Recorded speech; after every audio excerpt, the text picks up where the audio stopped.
Car अनुच्छेद लिखने को कहा जाए और साथ में कुछ संकेत बिंदु दिए जाएं, तो सबसे पहला सवाल मन में क्या आता है? यही ना कि भाई शुरू कहाँ से करें?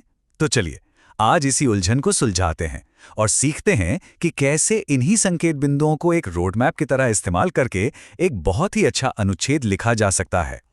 आज हम क्या क्या करने वाले हैं? पहले तो हम संकेत बिंदुओं से अनुच्छेद तक का सफर देखेंगे। फिर हमारा पहला कदम होगा रूपरेखा को समझना। उसके बाद हर बिंदु को थोड़ा विस्तार देंगे। फिर देखेंगे कि इन सबको मिलाकर एक पूरी रचना कैसी दिखती है।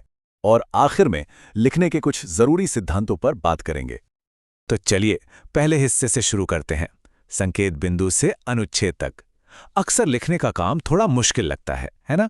पर यहां हम देखेंगे कि कैसे दिए गए संकेत ही हमारे काम को एक आसान से नक्शे में बदल देते हैं। हाँ, यही वो सवाल है जो लगभग हम सभी के मन में आता है। सामने एक खाली पन्ना होता है, कुछ शब्द होते हैं और शुरुआत करना ही सबसे बड़ी चुनौती लगती है। तो सबसे जरूरी बात यह है कि इन संकेत बिंदुओं को एक पहेली की तरह नहीं देखना है।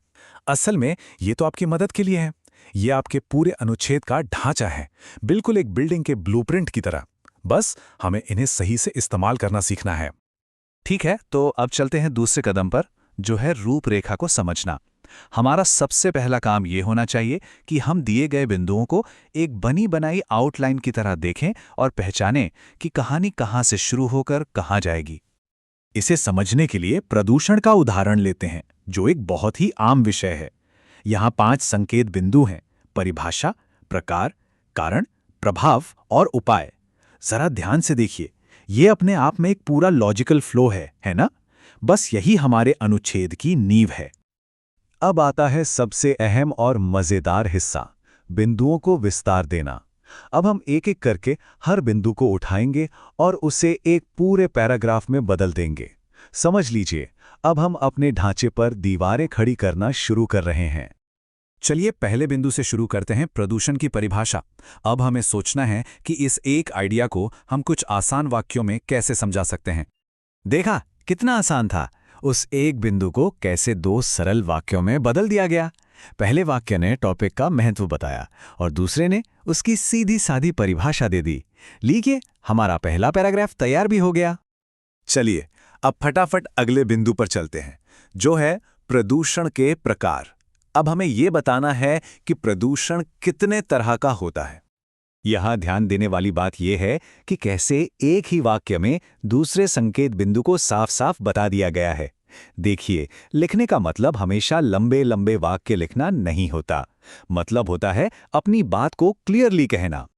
अब हम तीसरे बिंदु पर आते हैं, प्रदूषण की मुख्य कारण। हमारा काम है ये बताना कि आखिर ये प्रदूषण फैलता क्यों है। एक बार फिर देखिए, एक ही वाक्य में कई कारणों को कितनी आसानी से पिरो दिया गया है। ये दिखाता है कि ये जो बिंदु से पैराग्राफ बनाने की प्रक्रिया है, ये असल में बहुत सीधी हो सकती है। हमारी कहानी का अगला हिस्सा है चौथा बिंदु, प्रदूषण के प्रभाव। यहां हमें यह बताना है कि इस समस्या का आखिर नतीजा क्या होता है। ये बहुत ही शानदार तरीका है लिखने का। देखिए कैसे प्रभावों को 2 हिस्सों में बांटा गया है।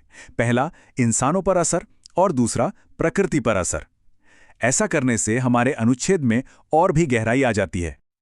और अब हम आ गए हैं अपने आखिरी बिंदु पर, प्रदूषण रोकने के उपाय। एक अच्छा अनुच्छेद सिर्फ समस्या बताकर खत्म नहीं होता, वो उसका समाधान भी जरूर सुझाता है। वाह, ये एक बेहतरीन अंत है। ये ना सिर्फ उपाय बताता है बल्कि भविष्य के लिए एक उम्मीद भी जगाता है। और इसी के साथ हमने अपने 5 बिंदुओं को पैराग्राफ में बदल दिया है। तो अब जब हमारे सारे हिस्से तैयार हैं, तो चलिए इन पहेली के टुकड़ों को एक साथ जोड़ते हैं। देखते हैं कि इन सबको मिलाकर हमारी पूरी रचना आखिर दिखती कैसी है।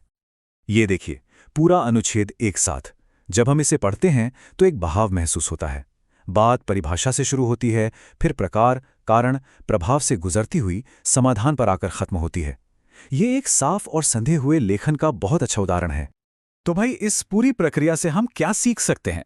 चलिए लिखने के कुछ मुख्य सिद्धांतों को शॉर्ट में समझ लेते हैं, जिन्हें आगे चलकर किसी भी लेख के लिए एक गाइड की तरह इस्तेमाल किया जा सकता है। इन बातों को हमेशा याद रखना है। जो संकेत बिंदु दिए गए हैं, उन्हें ही अपनी आउटलाइन मानिए। हर बिंदु को कम से कम एक पैराग्राफ में लिखिए। भाषा को सरल और स्पष्ट रखिए। शुरू से अंत तक एक लॉजिकल फ्लो बनाए रखिए और हाँ, ये पक्का कीजिए कि हर हिस्सा मुख्य विषय से जुड़ा रहे।